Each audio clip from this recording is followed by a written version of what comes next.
depuis le 18 janvier, donc cette finale, en fait, tout a été mal fait. C'est-à-dire que déjà, et je remonte même 2, 3 jours avant, il y a cette polémique le vendredi soir avec la fédération sénégalaise qui indique au peuple, en gros, on arrive à 18h, je ne sais plus combien, à Rabat, en partant de Tanger, à cette gare, on arrive.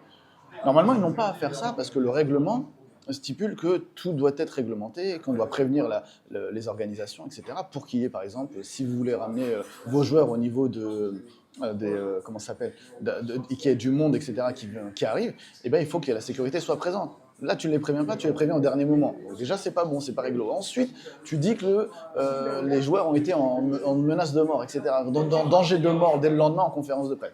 Tout ça, en fait qu'on a voulu faire monter la sauce et faire passer ça pour autre chose que du football. Et la finale, en fait, elle est arrivée, c'était sous tension. Enfin, moi, je me rappelle, je suis arrivé au stade, je sentais la tension. Pas la tension, le fait de vouloir gagner ou perdre ce match, parce que j'étais marocain, évidemment. J'étais pas en tribune de presse, j'avais vraiment pris ma place en plus en public en tant que supporter pour vivre ça. Mais tu sentais qu'il y avait une réelle pression, tu sentais que même au niveau des Sénégalais, c'était plus la fête.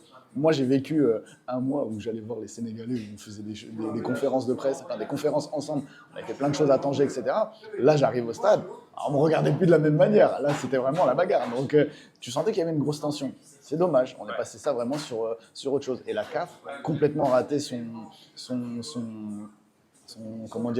examen. Parce que tu aurais dû être actif au moment de la finale, tu aurais dû être actif avant la finale, tu aurais dû être actif le lendemain de la finale, au lieu d'attendre 2 semaines après, d'infliger des sanctions qui n'ont pas été proportionnées, parce que ça a plus sanctionné le Maroc que le Sénégal, revenir dessus ensuite, 2 mois après, en disant que finalement le Sénégal n'est pas champion, et que finalement on attribue la victoire, mais pas le titre encore, parce qu'ils n'ont pas attribué le titre, ils ont attribué la victoire au Maroc 3-0 sur tapis vert.